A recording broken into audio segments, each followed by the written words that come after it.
This is a partnership I like.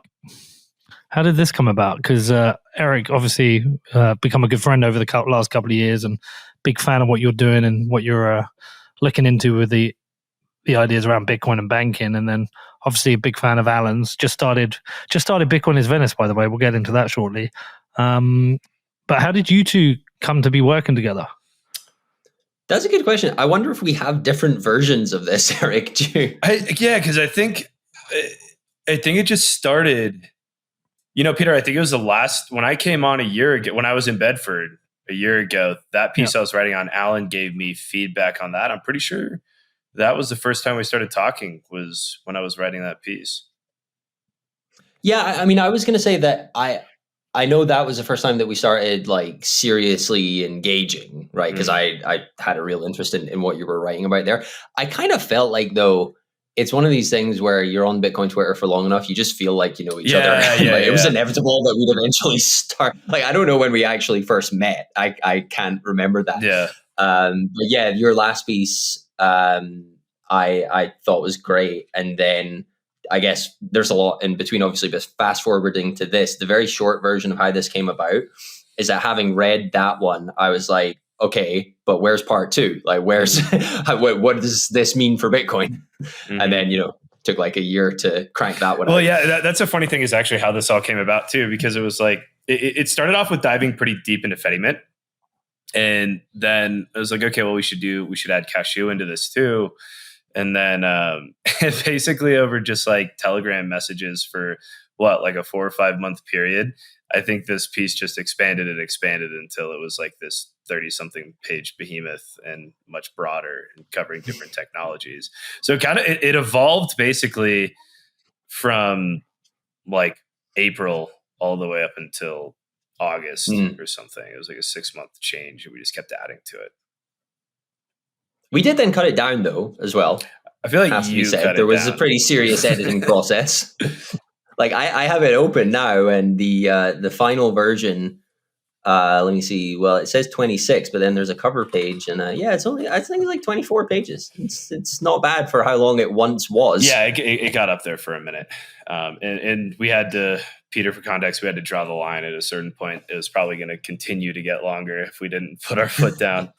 Well, give some more context, because people are probably saying, well, what the hell are you talking about here? What's the article? What's the piece you've been working on? Yeah. So I think it's like, a year ago, it was more, there was a lot of debate of like the context for how this emerged. There was a lot of debate around, will fractional reserve emerge on a Bitcoin standard? And I wrote a piece trying to dig into like economic theory of that question. And then it started to build into, what are like the practical scaling solutions or forms of software or, protocols that are emerging where this could actually happen? And I, in the first piece, gave some examples. And then on this piece that came out on Alan's company's website, and Alan worked very, very closely with me on, this was more focusing on let's apply this to the actual protocols that are emerging. And it's still very prospective, because the Lightning Network is the most advanced protocol that it's covering, but Fedimints are still like pretty emergent, and it was designed to go pretty in depth into those, because I viewed Fedimints as like a strong vector for the scaling of a financial system to come across by applying like theory around how banking systems grew over time. There was a lot of parallels to what I saw happening, and there's a lot of optimizations that I thought would occur through Fedimints. And then that expanded into Cashew, which is like a different type of, it's like not a Fedimint in the sense, but they have a commonality where they issue a similar asset, eCash. And then expanded into ARC when ARC came out into May, and we have like a piece on that at the end, because that has some pretty unique properties as to how it could facilitate as like a bank. But I guess like one other piece of context too is, there's a title, Banks Without Bankers, and that I think that's a pretty loaded title with a lot of meaning to it. It means like we kind of have these new technologies that are emerging. They're fundamentally different from banks. I think the context everybody familiar with is, banks were like the scaling mechanisms of the precious metal era, and they provide a lot of these functions, and that's what a lot of these forms of, these protocols and forms of software are doing is they're providing functions that banks did. But when you dig into the details of what they are, they're very fundamentally different. In a lot of contexts, they don't require bankers, or they don't require humans to intervene and intermediate. Well, I think the timing of it is very good, personally for me, because we've been out making these films for the last few months, and a couple of things have come up. So one of the things that came up was when I was out in Argentina. A lot of people were using Tether on Tron because they just wanted quick, fast liquidity to move money around. And another thing came up whereby when I was in, a consistent thing that's come up a lot of places I've been in is that I think Bitcoin is mainly being adopted by the middle class right now, which I think there's a good reason for it, and there's a lot of benefits for it. But I've also seen various comments from people that have made me question a few things. So one of the things that came up once, I remember somebody said, I was saying about, look, these people are, they're the bottom of the economic class. They can't afford Bitcoin. And somebody was saying, well, look, if they've got like $1, if they're buying a Coke, they should maybe get rid of that and put that into Bitcoin. Everything helps. And so one of the things that I kept stumbling up against was with the higher fees that the transaction costs will be particularly high. I mean, what are we, $50-$60 nearly now, some transactions. And so if you're entirely on the Lightning Network, a question I've put to a few people now, I've not really got a solid answer back, is that if you're only on the Lightning Network, are you self-sovereign? Like, can you be self-sovereign? And I haven't been given a solid answer for that yet. So what it's made me realize and start thinking about is that we're heading into a world where UTXO ownership is going to be a privilege. It's going to be a privilege for those who've either been early or wealthy. And so now I'm starting to think a lot about the scaling and the hierarchy of custody and sovereignty, which is essentially kind of what you're covering in this. Yeah, that's an interesting point about the Lightning Network, I guess. And I feel like Alan probably has a more involved answer to this, but I think with the Lightning Network, it's like, I think it is possible to be self-sovereign, but for practical, when you consider all the practicality of being able to do that, it could be very expensive in terms of time and effort put in to get to that level, as well as the time expended to manage that kind of an operation. Yeah, I haven't figured out a way, or I haven't anyone given me a solid answer that you can be self-sovereign with on the Lightning Network because you don't control the UTXO. And then somebody did raise shared UTXOs, but I still can't get my head around that actual concept, because in the end, if how do you share a UTXO? I haven't seen or heard a solid answer for this. Do you have anything on that, Alan? I don't think I have a simple answer to that. I'm also wary of going beyond, well beyond my technical competence and giving an answer I wouldn't want other people to quote as having any authority. I guess especially at a time when the majority, I guess other than stamps and ordinals and so on, but the majority of the drama on Twitter is if or how to activate some kind of covenant, which gives part of an answer to a lot of this. But maybe to tie it back to Lightning, though, is maybe jumping ahead a little bit in terms of what Eric has covered in this paper.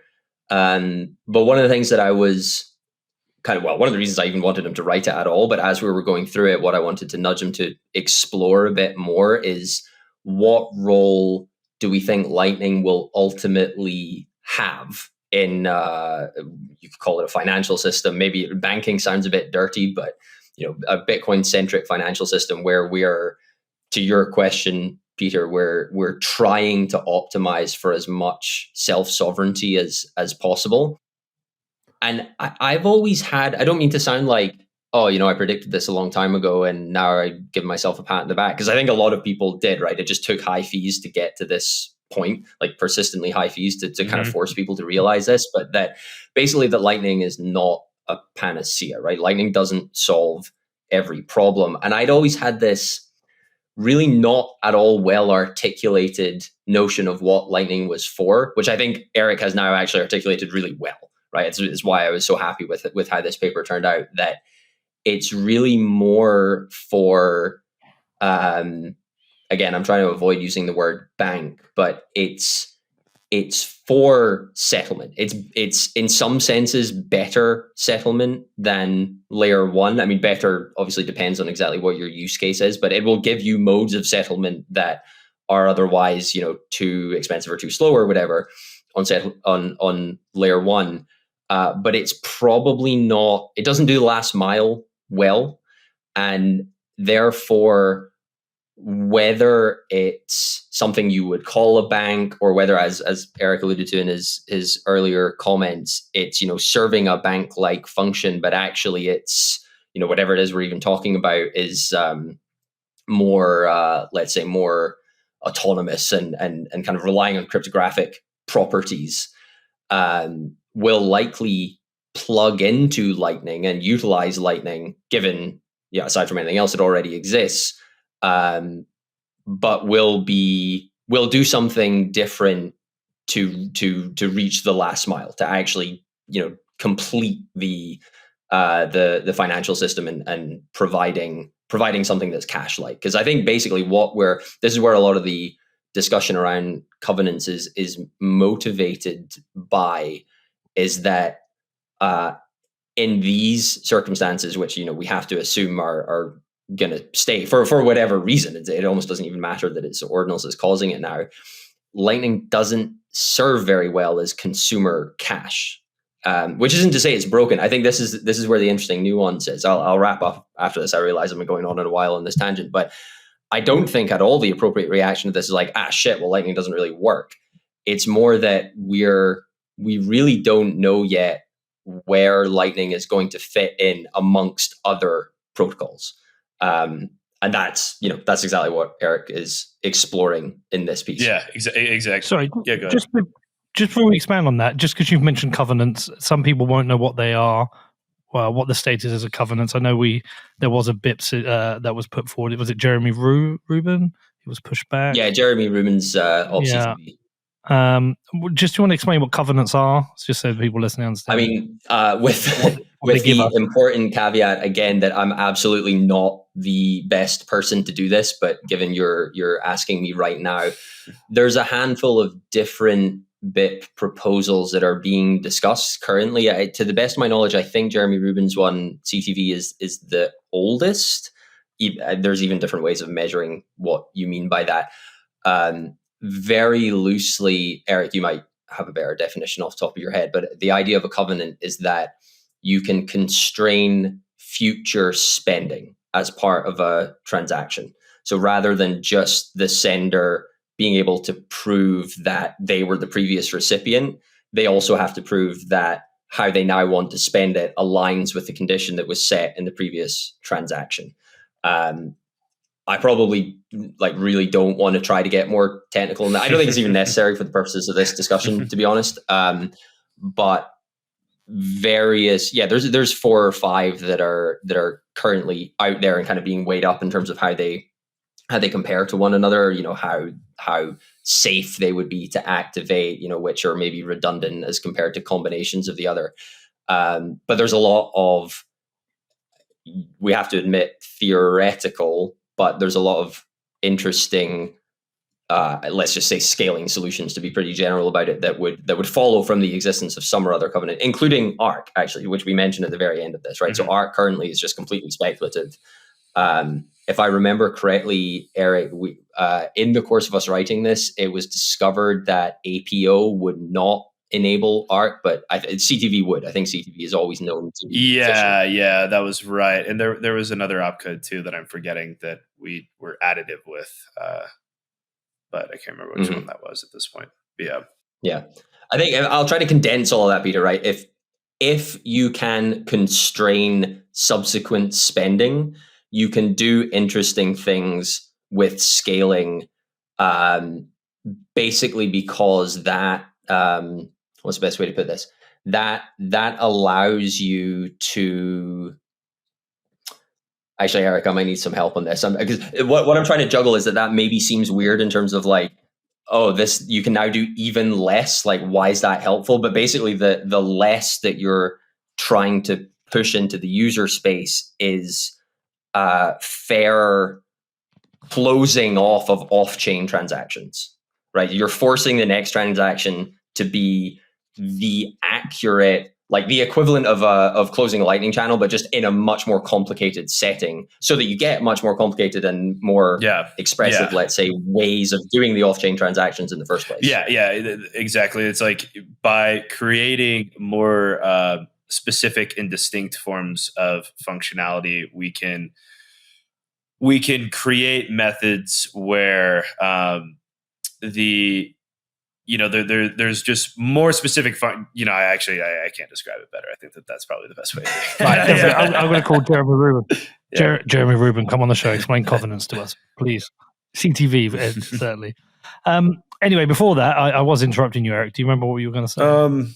I think we were just like talking about Lightning, but I guess we're going to segue into So okay. So Alan's point around we dig a little bit into Lightning. It's definitely not any sort of a technical discussion. It's more like ancillary in terms of how we're referring to it. But it's like we're trying to figure out what this use case is for something that I feel like one key distinction to consider with things like Lightning is that when you maintain these protocols that are intended for either transaction efficiency or scaling or whatever the use case is, where they maintain this property of unilateral exit. And like, that's something that's really important and really interesting and compelling. That's kind of unique to how we're scaling with protocols in this new world relative to anything that's existed in a financial system in history.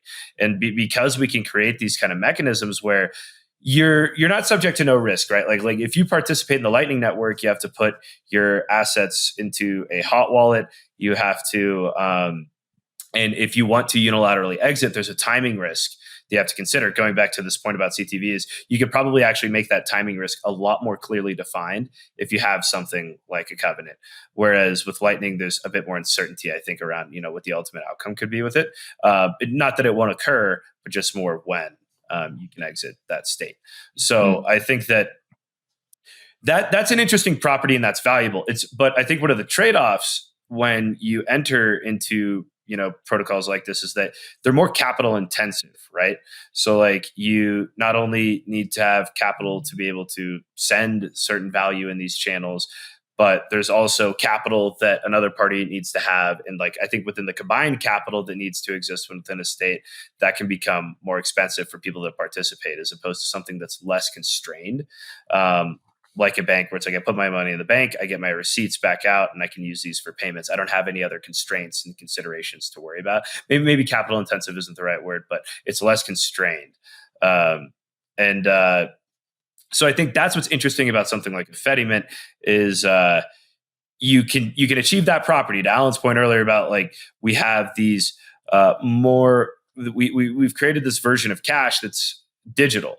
And you could argue it even serves a lot of the functions of cash in terms of like its privacy and its ability to be unconstrained is probably even superior in a digital environment.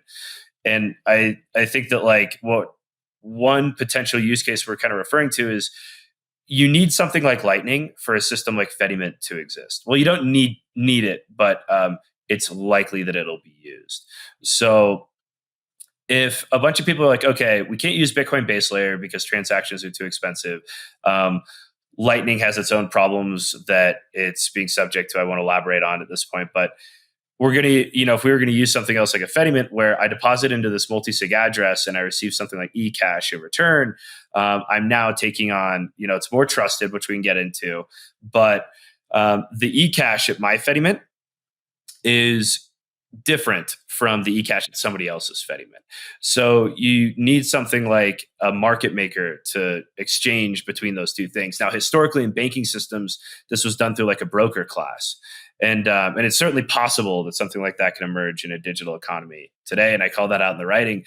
But I think what actually makes a lot more sense than just like this other new centralized trusted broker class is that Lightning service providers could actually provide this function of creating fungibility between different forms of eCash within a system. So it's like when you're doing that, that type of a role within the system is actually more akin to like a clearinghouse that existed in, historical banking systems. It's a very fundamental function. It creates a lot of efficiency by allowing all these different banks in a system to, rather than settle all the notes that they own between one another in these there could be, say it requires for every bank that has each other's notes to settle, it's going to require 1 million transactions to make that happen.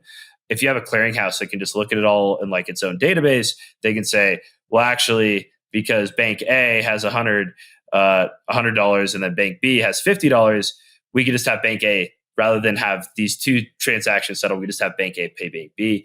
And now we turn those two transactions into one. So you could actually turn 1 million transactions into maybe 100 or something like that from netting payments. And like that was like a traditional role that they served. I could see Lightning service providers forming or creating like a similar function. And that's one of the ideas is that Lightning can be kind of used. And I feel like there's a decent amount of people that are kind of, I don't know, this is just anecdotal from what I see on Twitter, but I feel like there's a decent amount of people that are starting to say like, yeah, Lightning was always like more of like a back end type settlement function, but I don't really know. But in any event, that's one of the key points that I think we're hitting on in the paper. Can we go back a step, just big picture here, just so people understand? And we're in a place whereby the base chain is getting tested right now because of ordinals.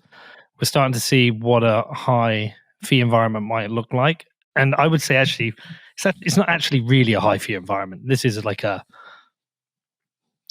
testing environment. I mean, between us, like if we were sending Bitcoin around, sometimes $50 is going to be an annoyance, but it's not going to be a block.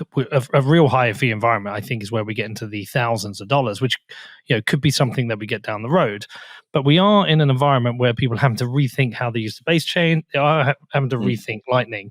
Now, historically, we've heard it rolled out a lot. Not your keys, not your Bitcoin. We've encouraged people to self-custody, but the reality is, you in your paper, you put in the how quote in there. If we're scaling to hundreds of millions of users, let alone billions of users, the base chain is going to have a very different usage. And therefore, we're going to have a range of different technologies, some centralized, some custodial, some non-custodial that people are going to use. And so big picture, are you just trying to map out all the potentials, all the different technologies that people may use and how they may interact and the trade-offs that come with those? Is that the big picture? Yeah. I guess slightly more specifically, I think it's that a lot of these technologies are debated at more of a technical level, as they obviously should be, and that's first and foremost. But what I think I'm trying to do, I guess, in terms of like my role in the narrative, is to draw economic implications and understand it from kind of like that perspective. I feel like that's helpful in some of these discussions. And like that's another one of the key takeaways from the paper. It's like, if I try to not speak about this stuff technically and I try to say like, what's happening, it's that what we're realizing is like that, Bitcoin used cryptography and other technologies to create an innovation within like base layer money. And but I honestly, I think that like the beauty of Bitcoin was more in how the incentives of the system were aligned. Like I feel like incentive alignment is its own form of technology. Like that's where a lot of the genius came from. Satoshi took blockchain database structures, which had been around for a while, and then multiple forms of cryptography that had effectively been created by government entities, and combined a lot of these technologies, added in the missing technological piece of like proof of work and the difficulty adjustment. But really the beauty of what makes this whole system work is that the incentives are aligned in this like very precise and interesting way to where it happens to have worked in all these variety of situations and has lasted as long as it has. And like that's where I feel like a lot of the true innovation of Bitcoin came from, a lot of its incentive alignment. And I feel like what was the problem that it really solved? And the problem that it solved is like, the basic economic problem of like agency. There's the agency problem. If there's a conflict of interest between a principal and an agent, the agent's going to act in their best interest. And that results in like some form of moral hazard. And I think that is something that this is like an idea that I kind of define in my book. Carl Menger defined money as the most saleable good. It's the most desirable good that really exists in the world because you can trade it for anything else. And because money is the most saleable good, it's more subject to the agency problem than I think anything else. Because if you were to hire a courier to go deliver something for you, like say like it's a bunch of like legal documents that they might be very valuable to you. These legal documents could be worth millions of dollars to you, but this courier can't go do anything with those. And you're going to pay them $100. They're likely going to just do the delivery. They don't stand to gain anything. But if you were to hire them to move $1 million cash for you, you're likely never going to see that money again. And like that's where this agency problem exists, and that's why financial markets and financial intermediaries are just littered with conflicts of interest and problems that have emerged throughout history. So like that's what Bitcoin's solving for base layer money, and I think that I think what's really cool is the innovation isn't done yet. And I think that when you're talking to some of these brilliant founders who are working in the industry, there's all of these new ways that they're applying cryptography and other technologies, and they're using incentive alignment in these really creative forms. So it's like, what Alan's getting at, that's one of the key things is like we're fixing the agency problem. Bitcoin fixed that for base layer money, and I think that we're trying to find ways to optimize that within other protocols. And that's what everybody's working on is like, how do we optimize agency? Because agency isn't like this terrible thing, right? Like agency is what creates economic wealth. The second we stop specializing, everybody's life is going to get really, really hard. And, we trust agents with things all the time. I'm trusting that the guy who gives me coffee in the morning isn't going to poison it. And that's because his incentives are aligned to not do something like that. So like a lot of what we trust on our day-to-day basis with agents is like proper incentive alignment, I think. And I think that when we look at protocols that are going to actually end up scaling it, my intuition, as well as what I think we can kind of see from some things emerging, is that there's going to be a lot of technological solutions, but there's also going to be a lot of solutions where we just have very creative ways that we align the interests of different stakeholders. And that's where a lot of the cool things are coming from. But I've been rambling for a bit. No, but it's good because when I've been thinking about this, you may say this is the economic incentives part of it, but what I keep thinking about is that we are moving to a world where, as we onboard more and more people from different parts of the economic ladder, they're going to use Bitcoin in different ways. And so I talked about the middle class earlier, but if you've got the poorest in society at the bottom of the economic ladder in the global south, not everyone's going to be using the base chain. They won't be able to afford to use the base chain. So what are they going to use? Is it going to be a Fedimint, whatever? And then you've got those at the top of the economic ladder, the people of the billionaires. And I actually don't think a lot of them are going to be self-custodying with a 2 or 3 multi-sig. I think they're going to probably be trusting the custody to somebody else because they don't want to risk having the distribution of keys. So I think at the different ends of the economic ladder, people are going to be doing different things. But with that, we are kind of be veering away from the not your keys, not your Bitcoin scenario for every person. And we are going to have these different centralized solutions, custody solutions, different scaling solutions. And it keeps making me think, I keep going back to this point. I was talking about it with Danny. I think, so is the real battle that we're trying to win overall, is it just 21 million? Is this the battle? If when we win 21 million, do we win everything else? Knowing within that, some people are going to get rugged at some point. Some people are going to, there's going to be technical errors where people are going to use their Bitcoin. There may be a Fedimint which rugs, or a eCash system that rugs. There might be, there may be a custodial solution or a derivative solution whereby they're using paper Bitcoin. All these potential risks exist, but in the end, we still only have 21 million base chain Bitcoin. Is that our real battle here? I think Alan might think about this perhaps a bit differently than I do. I almost agree. I think that at the end of the day, though, if I were to really define like what I think the real battle is, I think I just want to have a neutral financial system. And if that neutral system in a free market manner determines that it wants to create a system of like fractional reserve beyond 21 million, as long as it's market participants that are creating that kind of a system and there's economic benefit coming from it, I think that's good. I think the only way that we really answer that question is to have a mature global neutral system. So but that being said, I think that there's a lot of arguments made in the paper where it's like I would presume that a system structured like that would, particularly with the technology, information transparency, and efficiency we can gain today, I think it's going the direction of where it's likely going to push it to a 21 million type standard. Or I guess I won't say likely, but I can make arguments for why that might happen. But I'll leave it at that. If we do have fractional reserve, do we have 21 million? No. We have 21 million in the protocol, but do we actually have 21 million? Or is it a scenario whereby like you optionally have 21 million? If you choose to use some kind of Bitcoin bank or some kind of Fedi mint, which is doing some kind of fractional reserve, but you know that and you understand the risks, are you participating in a different part of the Bitcoin ecosystem, which isn't 21 million, and you accept your trade-offs? Whereas if I just stick with my base chain Bitcoin, or I only use these banks which are full reserve, am I, even though we're essentially using the same system, are we kind of optimizing for different trade-offs? I think the reality of this question is that there's always competing forms of monetary media. I think that like there's, in terms of credit, in terms of how you can think about how exchange really occurs. Will there be a Bitcoin involved in every form of exchange? No. I think that there's always going to be like, either adjacent markets or distinct markets that could exist for a bunch of different reasons. But I guess I think it's pretty complicated, but I think that we're always, when you get into the reality of like, that there's, there's money and there's different classifications of like what's a money substitute, and then there's credit money and there's just credit in general.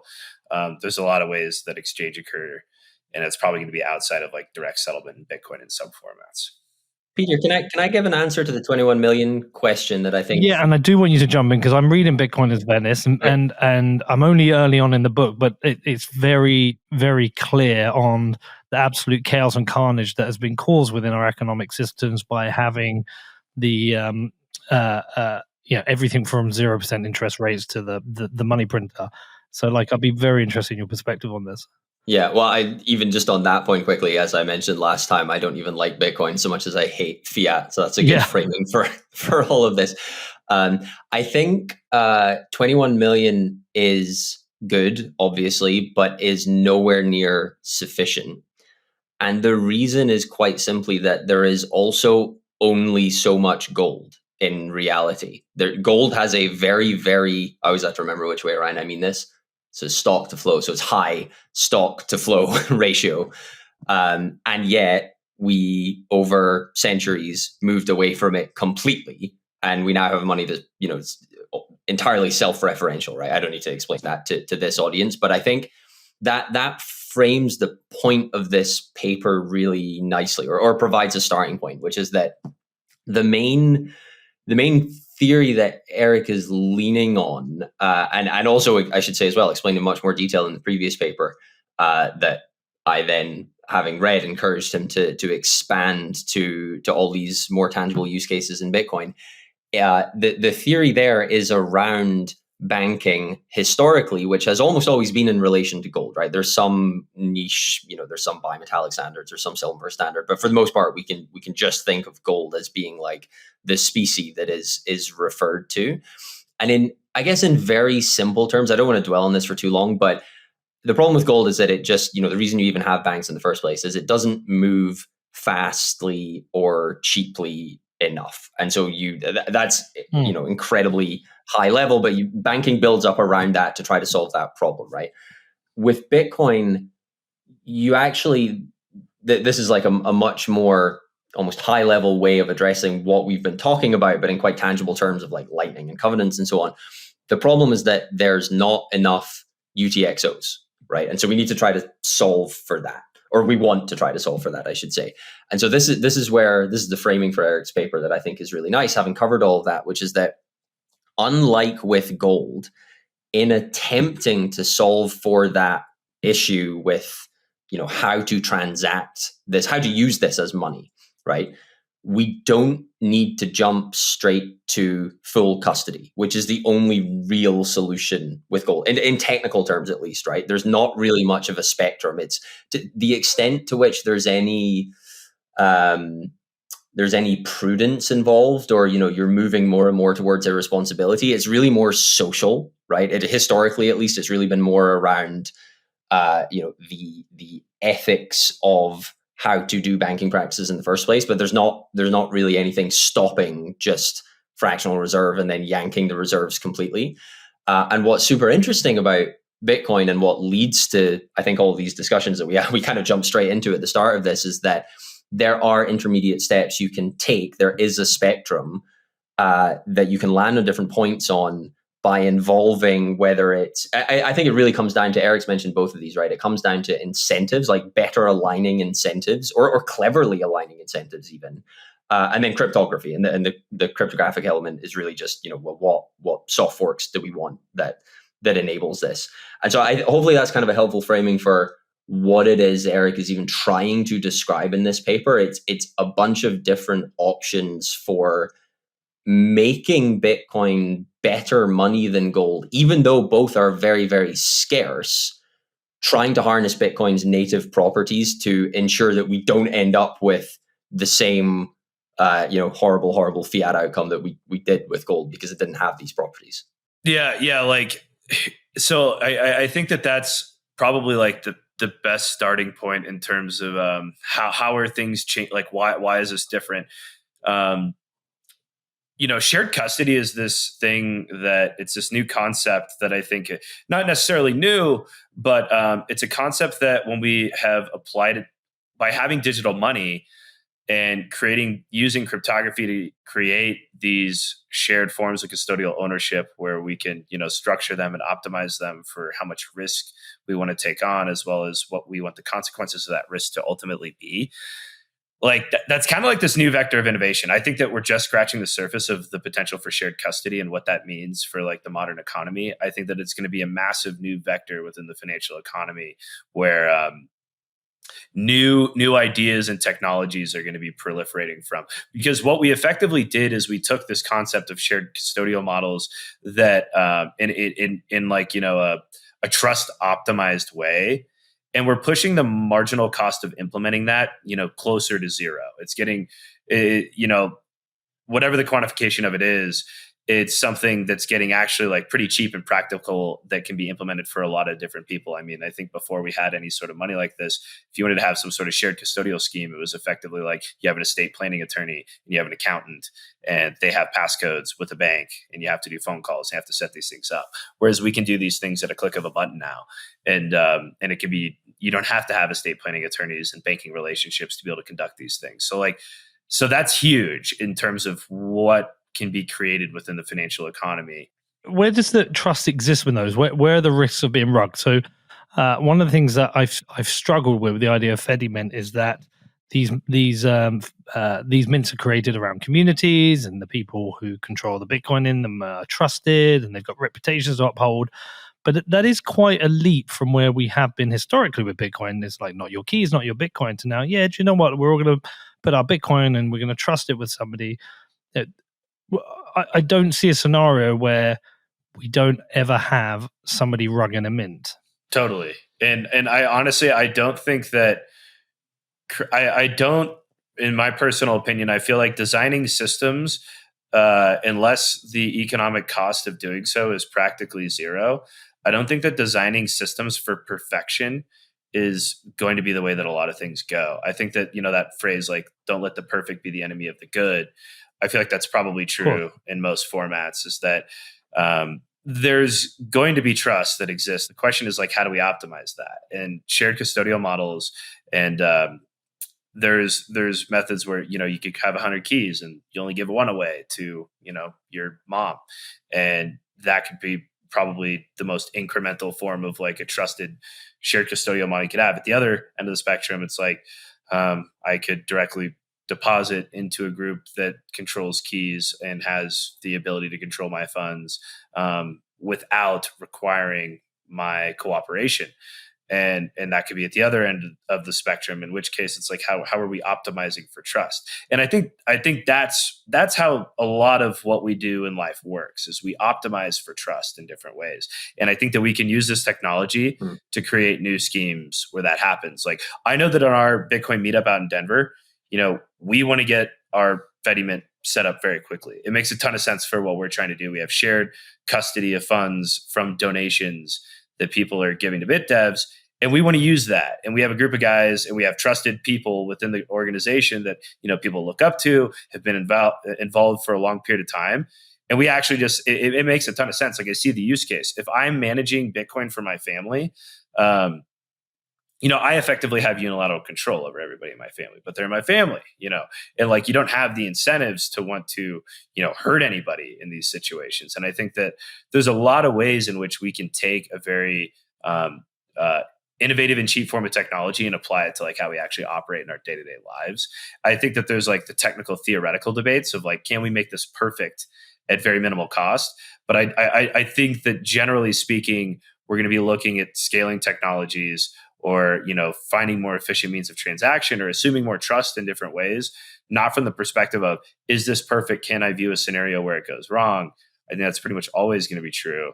I think it's going to be from the perspective of, how do we optimize this so that for the vast majority of considerations, this is working out correctly? There's not a perverse incentive that causes this to have some sort of big systemic blow up down the line, or like some major issue that occurs. Like, I think that's kind of the goal. It's the reality shift for people moving into this model, though. Like, I'm in a room here at the moment with my father and my son. Most likely, if we were to go into a similar scenario, I would be the one who controls the keys. I'm not incentivized anyway to rug my family. I can be trusted. But that's going from a world where it's very easy for them to have their own traditional fiat bank accounts, and they know how to deal with those. But there will be scenarios where people will rug their family, or it's a reality. It happens. You've got shitbags in the world. But also, we are moving into a world where we lose the backstops.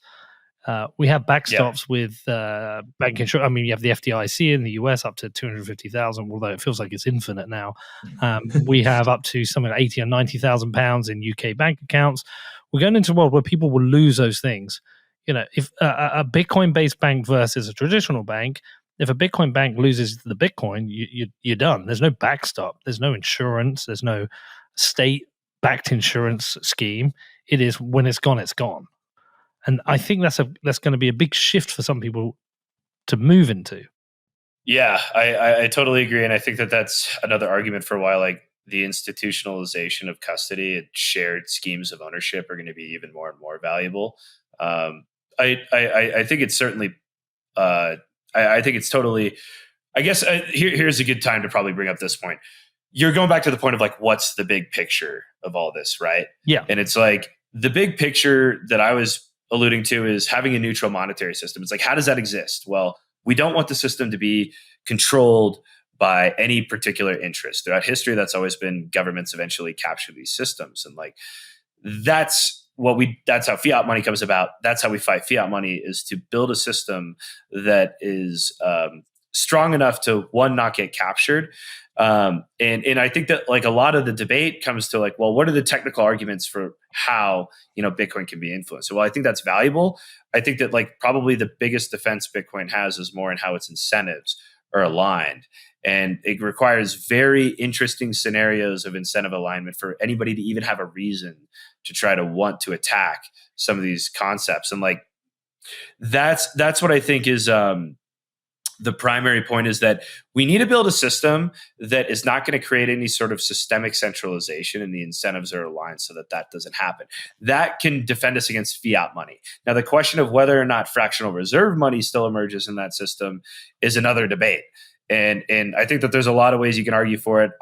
The more I dig into the tech, the more I learn about these protocols, the more I start to believe that I think the system is just going to be too efficient, informationally transparent for fractional reserve to persist in a sustainable way. But in any event, if we can end fiat money era, I view that as a huge win. And I think that we can likely do quite a bit more with our scaling technologies. And like, that's the primary goal that I see with all of this. 21 million, 42 million. I don't give a shit nearly as much as I don't want politicians controlling any of this. Yeah. Alan, anything on that? Other than 21 million, I don't give a shit. I do not co-sign that message. I don't want this cut out of context. No, but I agree. It's separation of money and state. but it's a bit more than that. It's not just separation of money and state, because I feel like, especially everything that's happened in the last couple of weeks with Elizabeth Warren becoming a pawn of the banks and attacking our work, or what everybody's trying to achieve within a large part of our industry, it's pretty clear that there is little separation between Wall Street, the banks, and state. It feels like they are one of the same now. They are part of the same, and I don't use this term lightly, but part of the same mafia has control over money, control over the spigot, and then control over the influence that has on people. And as bad as it is in US, I've seen in Argentina, Lebanon, Africa, where I've been, it's even worse in those places because they've got less. How do I put it? They've got less institutions that protect against debasement. So that separation of money and state, but also separation of money and corporate banking influence, I think super important. I think that's what we're trying to do here. And in that process, as we try and scale custody and sovereignty, there's going to be risks and trade-offs. Yeah, and let me clarify too. I do give a shit about 21 billion. It's just that from like an economic perspective, I think that the intentions of what 21 million means, the intentions of will we have this purely scarce monetary supply from all of the different monetary assets that could potentially exist, or monetary liabilities that could potentially exist. I think that, I care much less about that reality being constrained to something like 21 million. And I think that there's a lot of arguments for why that probably wouldn't be the case. And much more about nobody controlling the system and allowing the free market to determine what that ultimately is. Yeah. Actually, I want to prod Eric to tease out one of those thoughts a bit more. So you said, I forget exactly how you worded it, but something to the effect that the more you look into it, the less likely you think it is that fractional reserve will ever take off. And I think I know what you mean by that. I can tee up nicely a more involved answer for you, but just to tie together some of the things we've talked about already. What I assume you mean by that is that the combination of the social incentives that are introduced, but potentially also cryptographic properties that are constraining how coins are spent, whether on layer one or as part of some even more abstracted protocol. They actually provide incentives for, in theory at least, it seems like they're likely to provide incentives for people to keep one another in check and potentially profit from the attempted shenanigans somewhere else to try and, whether it's fractional reserve or otherwise, but just try to inflate the 21 million. I think that's what you were getting at. So I wonder if you can tease that out a bit more. Yeah, exactly. It's like, I think it's just, fractional reserve emerged and existed in history for, paper. There's a lot of reasons to argue why it emerged, but I think why it persisted over time was they're largely due to like information transparency. I think that's true of a lot of like consumer-based functions where if consumers know, think about like the seed oil debate or whatever. I don't even know what's going on. I haven't read into any of it, but like, if consumers knew exactly how the sausage was being made for most things, there's a lot of things that they wouldn't be participating in. Exactly, and like I think that like that was probably pretty true in a lot of respects for why fractional reserve has persisted. If people knew the reality of the solvency and that risk was like front of mind, like you wake up in the morning and there's a message that just pops up in front of you and it says you have this probability of losing all your money to a bank run today. That would probably change the way that consumers behave very significantly. And I think that like, when we start to think about what the system could bring about with its technology is that there's a lot of ways in which that information asymmetry is going to be reduced. And a really good way of thinking about this, there's this geopolitical analyst, Marco Papic, whose book I read, like 2 years ago or something, but he applies this framework for geopolitical analysis where he's basically like, the primary error that you see a lot of geopolitical analysts make is that they look at a lot of the incentives that countries, economies, different people in the world have, they don't look at the constraints as heavily as like what are these economies constrained by. And I feel like that's something that I notice a lot when I am thinking through these problems is like, it's people will be like, well, fractional reserve will always exist because, banks want to issue free money. And like, that's true. And I think that that'll always be true in the same way that when you're in a negotiation with somebody, they always want a higher price and you always want a lower price. But the reality is that they're constrained by people wanting to use what they're creating. And that's where this technology changes everything, because we can create system. Like if we have a viable peer-to-peer system emerge, number one, I don't think everybody's going to want to use a peer-to-peer type system that's completely self-custodial, self-sovereign. But I think what matters is that that system is material enough and the ease at which people can participate it is significant enough, and their ability to exit whatever system they're in is also significant enough to get into it. As long as that exists, self-custodial Bitcoin, call it like in proportions to say a theoretical number of like, if it's like 20%, that could be plenty enough to provide a proper incentive where for the first time in history, a financial system has to compete against a peer-to-peer system where it's actually viable to operate that way. It may not be easy. It might take a lot of education. It might have a lot more risk in terms of if that Bitcoin is gone, it's gone. But if things get bad enough, people are going to start doing it. And like that's what really, really matters. I also think one of the other big things that will change the incentives for fractional reserve is, this happened in Bitcoin, right? Like we took the marginal cost of verification and we pretty much pushed it to zero with, how verification is conducted within the network.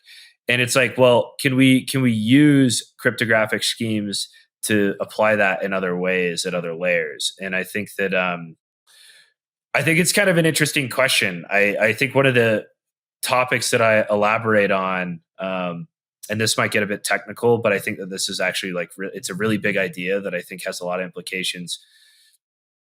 If we have an eCash system, the question is, do you get rug pulled, or do you have your eCash inflated relative to the amount of Bitcoin that exists in that, federated mint or just mint? And I think that the incentives are probably much more aligned for if we were to have a systemic issue, it's probably going to come from that same idea why fractional reserve emerged. People can just gradually do it over time and keep the information asymmetry low so that people don't really know what's happening. And that's like a slow rug pull over time that's happening to people through debasement. I think that if we can create systems that increase the information transparency or make it much less likely that happens, that's cool. And that's one thing that Calais has produced. It was, I think, towards the end of last year. He has effectively, there's this, we can use this like clever incentive system of reporting with eCash mints to actually, we can create a system where it's like automating bank runs within these mints, and we can push the cost of verifying a bank run to very, very low. And like, that's interesting because, historically it's like if people wanted to test a bank run, you'd have to find all the people who were participants at the bank, get everybody together and say, let's do it. Outside of that, there needs to be a huge reason why everybody does it. But it's like, if you wanted to say, no, let's test whether our bank has everything once a month to like keep it secure, that would be way too expensive of an endeavor to actually go pursue.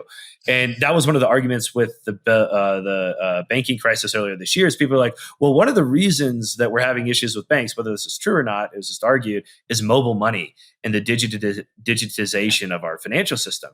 And it's like, mobile money pales in comparison to the efficiency to withdraw from your actual funds from a bank to what we're building right now, and that kind of information transparency. So like with what Calais created, it's basically like this, and I guess I'll leave the technical details of it out, but it's really cool to talk about. But it's automating bank runs in a very, very low cost format. And I think that by applying that type of a technology to something like an eCash mint, we can push the marginal cost of verification to be very, very low. And that's something that a lot of mints would probably end up adopting. It's like, if you're a mint and you're going to set up, it's like, if it was some expensive endeavor to produce something like this, they're probably not going to do it. But it's like, oh, it's near zero. Yeah, we might as well add it in because, all the wallet software demands this compatibility to be able to interact with our mint. So yeah, okay, that might make a lot of sense to participate with this type of production of information for people. And I think that like technologies like that are what's really like changing everything within these systems. And it's like, yeah, it is trusted for like a rug pull, but if we can align the incentives so that, in the vast majority of scenarios that doesn't really occur, then the question becomes, well, will it get debased? And it's like, we can actually use cryptography to make that very, very unlikely. And at least when you compare it to like how our current systems work, it's drastically different and much more efficient. And I think that like this technology combined with a bunch of other things that are emerging, it's going to be hard to run a fractional reserve institution. And I think it could be much less likely that it naturally occurred in a free market. Okay, can I just quickly add a kind of a conspiratorial spin on Eric's comments about the banking crisis? When you look at the official regime, whatever you want to call it, response, this ties, Peter, to your comments about it. Just seems like they're all the same thing now, right? The banks, politicians, state, etc. It's just one entity basically. But their official response was essentially that people have too much control over their money, and that was causing fragility in the banking system. Yeah. That's just, obviously they didn't say it in those words, but if you accept that, I think that's a hilarious contrast, not just to Bitcoin as, layer one, UTXO, etc., but all the kind of stuff that we're talking about in terms of how you go from that starting point, utilizing various components.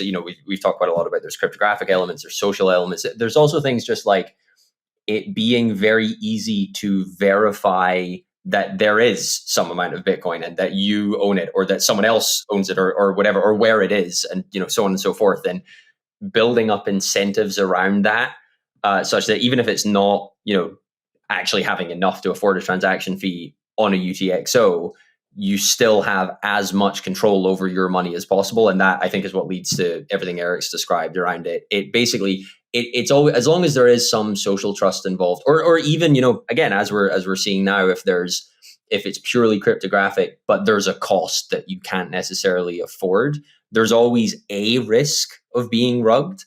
But I think the unique opportunity with Bitcoin, this is maybe a nice way of framing the whole argument, right? That the unique opportunity with Bitcoin is building the financial system above it that dramatically minimizes that risk relative to any alternative. Eric, when you talk about the potential for fractional reserve within Bitcoin, you've been mainly talking about kind of like an opaque issuance of additional which the mint doesn't actually isn't able to support with the Bitcoin it holds. But could there be scenarios where mints overtly and declare that they're running a fractional reserve, and in that scenario, would that always break if there's a run? I think that's a really good question, and I don't feel like I have. So can I tell you my as a dumbass, like my theory on this? If you've increased the supply, you've done it so you can you can issue more kind of credit, so it's for people to do whatever it is they want with that credit. But with that credit, they've gone out and they've created business or they've done whatever. But at some point, they're going to want to return to Bitcoin. And so the only way I can imagine it works, you'd have to have some weird scenario where what you have represents a percentage. It couldn't be like an exchange rate issue rate to the Bitcoin held within the mint, because if you're running a fractional reserve, you don't want to be the last person to claim your Bitcoin. So the only way it could ever work, it's almost like equity. Is really what you're saying. Yeah. You're acknowledging up front you can be diluted. Yeah, but in the end, like so I don't know. Say you had some Bitcoin in there and there was 100,000 coins for that eCash. And they wanted to issue more so that more could be done, but the amount of Bitcoin changed in the mint, they would have to become some kind of equity, a claim back to that, and then it becomes like a game of who can claim the most of those Bitcoin eCash to actually get back to that. It's the only way I can figure it could work out. I think the problem there though is that as soon as you even admit you want to do that, you don't need to have done it yet, but as soon as you admit you want to do it, every current holder is going to get into the same kind of death spiral of their thinking of like, why will anyone take this seriously as money anymore? They won't. I need to cash in right now. So it feels to me there's no overt declared way you can do this without it. Because as soon as you hear about it, you're going to want to be the first one out. It's hard to imagine. Right. Yeah, I mean, this is what Eric meant before. I mean, I don't speak for him, but I'm pretty sure this is exactly what he meant before in terms of how transparent the whole situation is, and whether or not there's information asymmetry, that it feels like, I mean, maybe we just can't imagine the exact example, right? And we actually need something tangible in front of us in terms of some brilliant scam that the perpetrator would actually get away with. But it just feels like, given that this has to be digitally native, at least as digitally native as Bitcoin, or what's the point? That the transactions have to be, they have to be online. I mean, this almost feels redundant even saying all of these things, but I can't imagine how you could avoid enough transparent information and means of transacting to just immediately run something like this. And this is actually, I'll tee up Eric again, because he talks a bit about the equivalent of note dueling. I don't remember if you gave it a name or not. It's just like digital note dueling or something like that. But that's basically what this invites, and not just, this is the interesting part. I'll stop talking after this, but not just because scams are bad or whatever, but because there's actually a profit motive to doing this. Yeah, exactly. Like, because that was something that you saw in traditional banking systems too. And this is one of the arguments for people that are like big fans of free banking, and as well as why fractional reserve could function and not just get to this like crazy unsustainable level, is that one of the key balances within the system were people that could profit from speculating on its failure. And if a lot of that, there were two people. There were just general like brokers and speculators, or there were competitors. So it's like, if you wanted to go run your bank out of business, you'd go buy a bunch of their notes up and go try to sell them all at once in like a really big chunk. So like you spend like a week just buying up their notes out of the market gradually. And then like in one day you like redeem and see, test and see if the reserves are there. You're implementing a bank run on one of your competitors.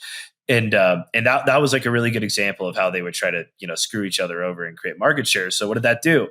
It increased the amount of reserves that a lot of these fractional reserve banks held, so that it was like economically highly improbable that one of their competitors could do that over time. Or by the time they knew it was happening, they would be able to prepare for it. So like, something I think similar here is that, I think that in the paper I refer to it as like there's probably going to be some type of like redemption attacks, particularly if there's an equity, if there's an equity stake that can be made with any of these, or there's an interest that can be earned in a profit motive within any of these banks, then there's also a way to profit from it negatively. And you actually don't even need the equity if there's competitors, right? So if there's competition, their stake in another bank is really its failure. By them being able to consolidate. So you can even just assume that without that existing, the competition among banks, it would be possible for another bank to simply just start buying up the eCash. Like, they know the system. Brokers could, I think Lightning gateways might act as this, like a Lightning service provider. They might also do this. But you could effectively speculate on the failure of other mints. And if you can profit based off of that, whether it's through gaining market share or through an equity interest in some form, then that market I would anticipate would become pretty efficient over time. And a lot of like the rug pulling and the negative aspects of it would start to go away. But to be clear, there's always fraud. There's always, in free markets, that's the price we pay for freedom, is that bad things will happen. And I just think that would be reserved to what fraud, is within markets. It's a minority function. And your goal as a consumer is to, try to avoid that, but it's a reality.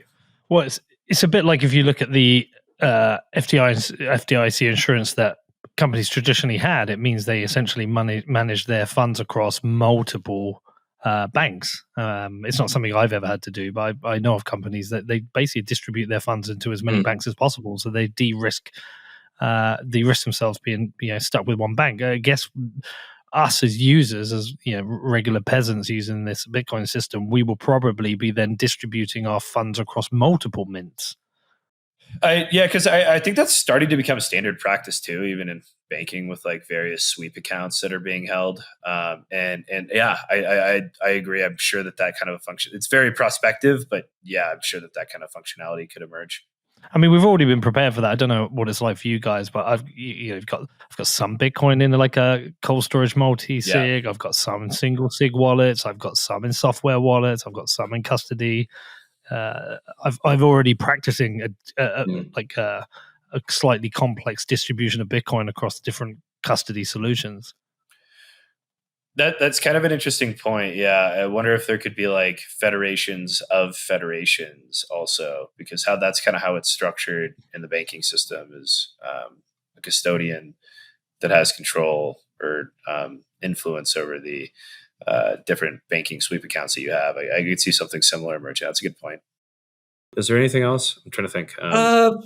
No, because I think the main things it's the likely interrelationship between Fedimin, Lightning, and whether it's Cashew specifically or just some or other kind of eCash. So yeah, okay. I guess one other point.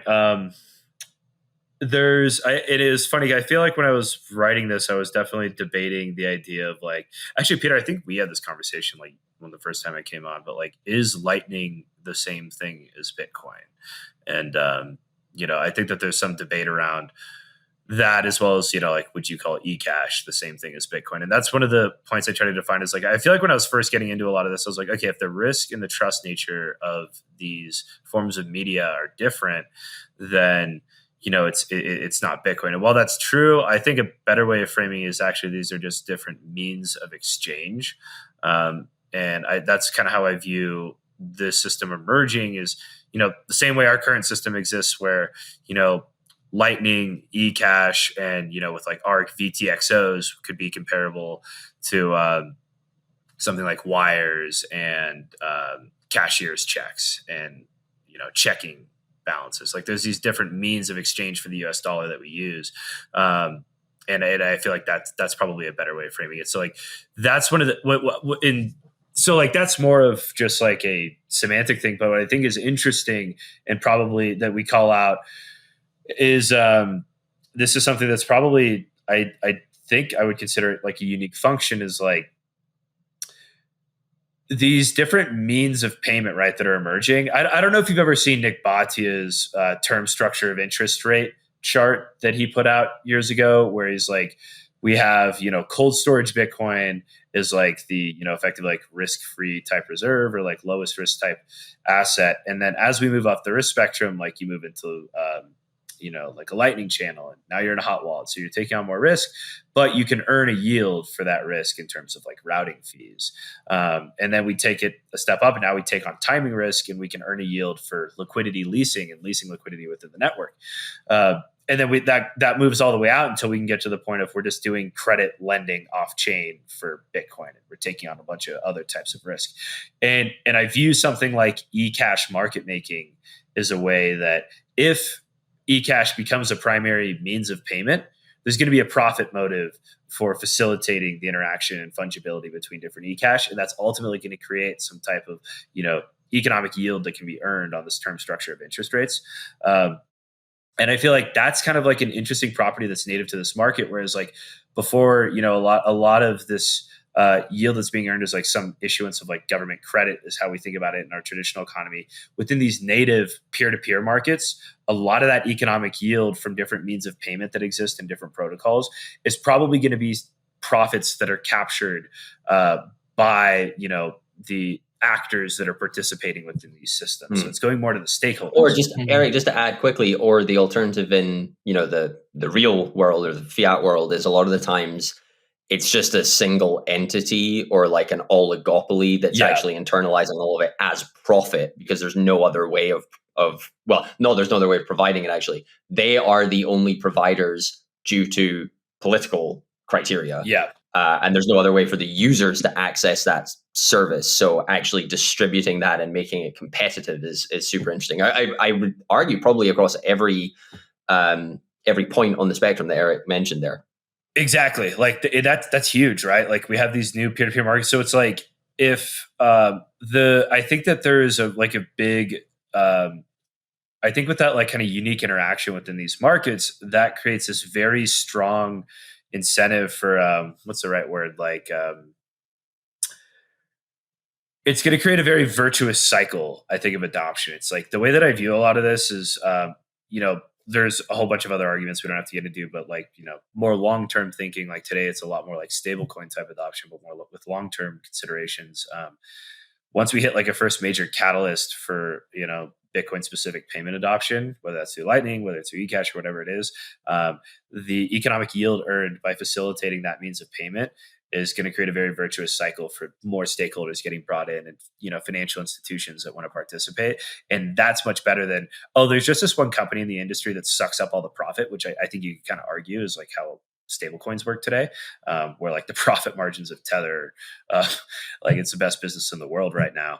And like that should be something that's more of a shared economy over time. And that would create a lot more stakeholders. All right, cool. Do you want to explain ARC to me? I don't know. It's like, it's complicated. I don't know if I even totally understand it. It's I definitely don't.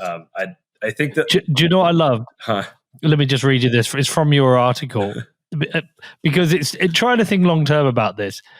Imagine a system where a user dollar cost averages into Bitcoin via ARC, uses federated technology for custody, use eCash as the private cash balance for everyday transactions, and on the back end, all service providers are clearer balances between each other via the Lightning Network. It's essentially that one statement is trying to encapsulate that hierarchy of custody and sovereignty, and I think it's coming, and I think it's going to be a challenge for people for it to become native to people to use, but I think it's coming. But the only part I didn't understand is I don't know what ARC is. Okay, so it's like, and I guess it's funny, I probably should have like reread this section in terms of the technical aspects, but it's basically like testing you. It's not anything yet, right? It's theoretical. I guess I'll start there. It requires some sort of soft fork to make that happen, and that's like CTV.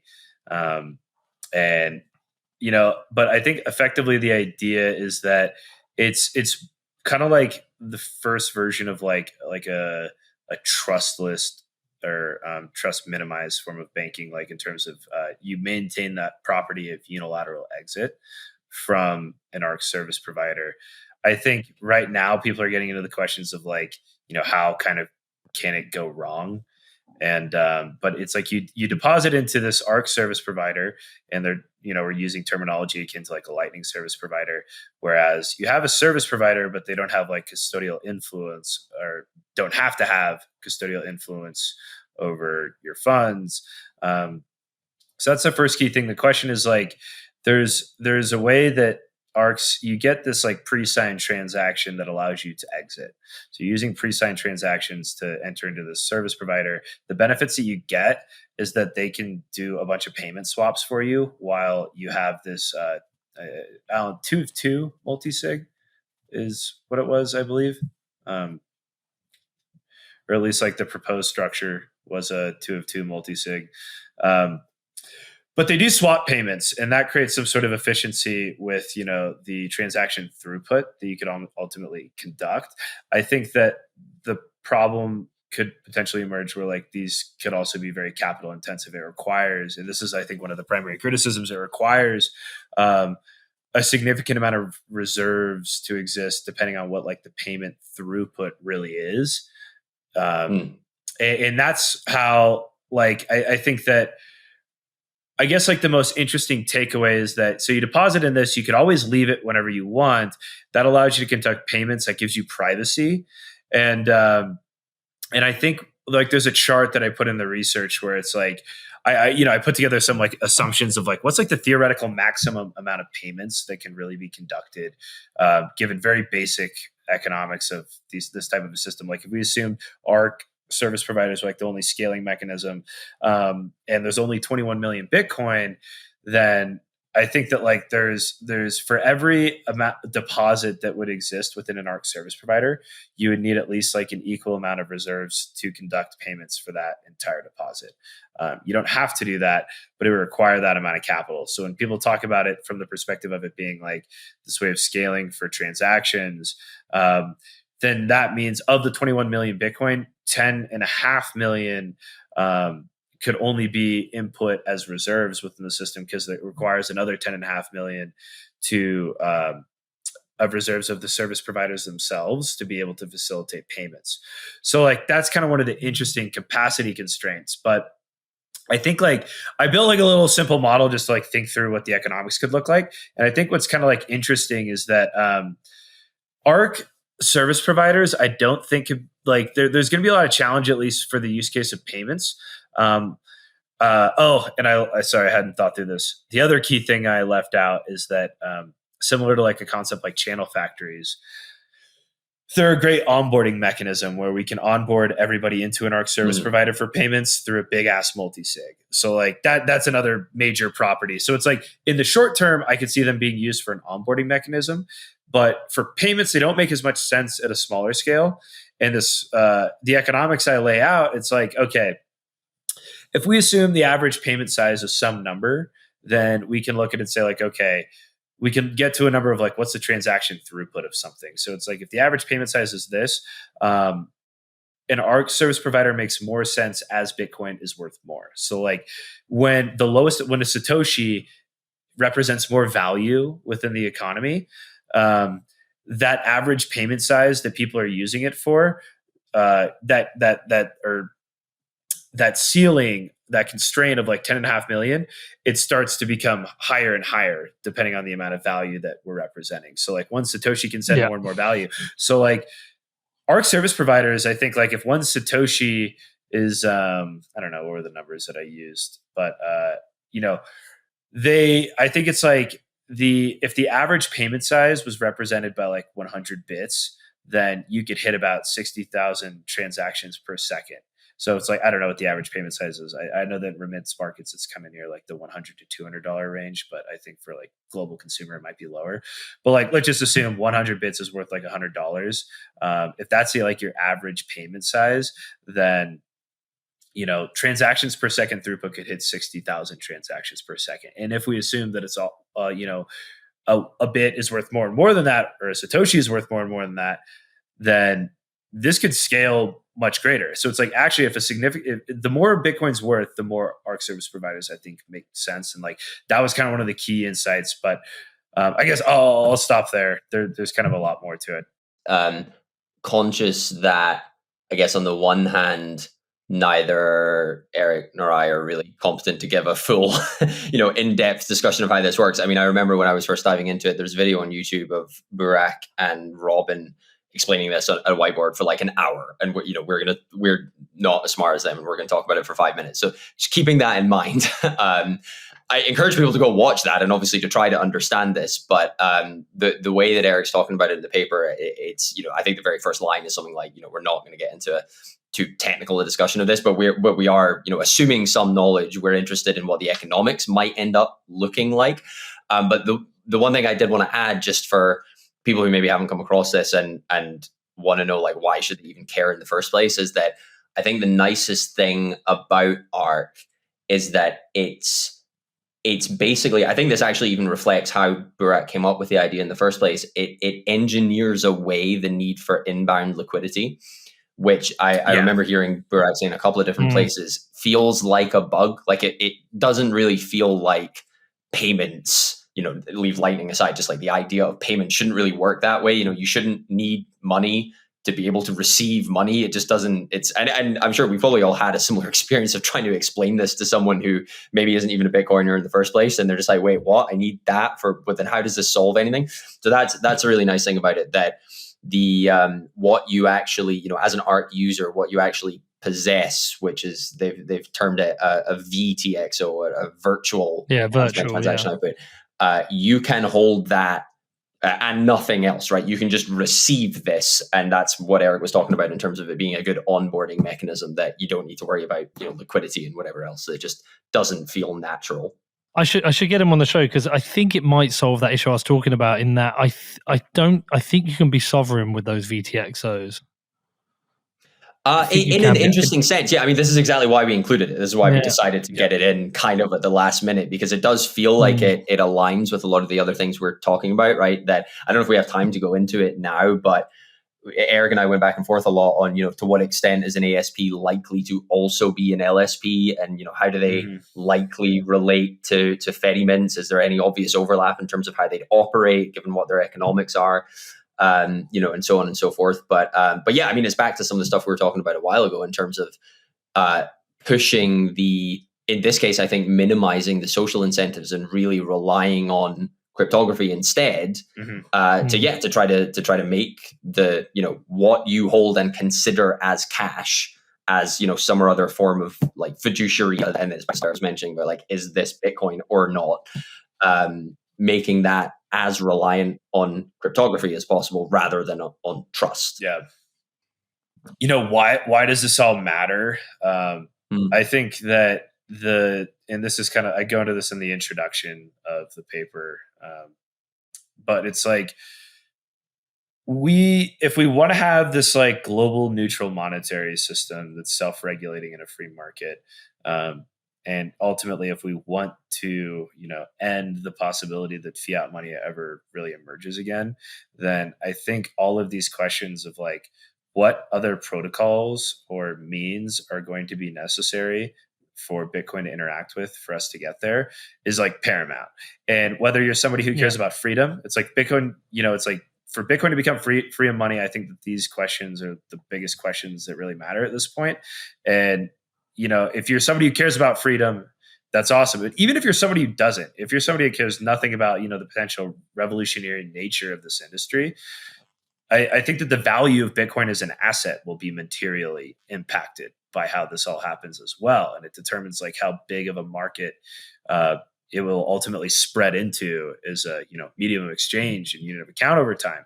So I think that regardless of who you are, I think that these questions it's one of the biggest questions. That's why I'm digging into it. And I think it's really important that, you know, more and more work gets done on this. And if anybody is listening and interested in this stuff, please like reach out.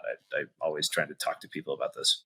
Well, the good thing is, Eric, I do think this is like an evolving set of thoughts. I mean, it's evolved since we last spoke, and I expect if we speak in a year about it, it's going to continue to evolve because these are the hard problems now that needs solving is like scaling this out to not just tens, hundreds, millions, billions of users, but use cases as well. I mean, it's not only users. It's from a few people I've spoken to, we've got to contend that some of our users are going to be AI. So like this is going to be a system that's going to need to be processing, you know, untold number of transactions with untold number of wallets. So that it's interesting to watch your thoughts evolve with this. And you know, I say keep doing it, man, because it's such a fascinating topic.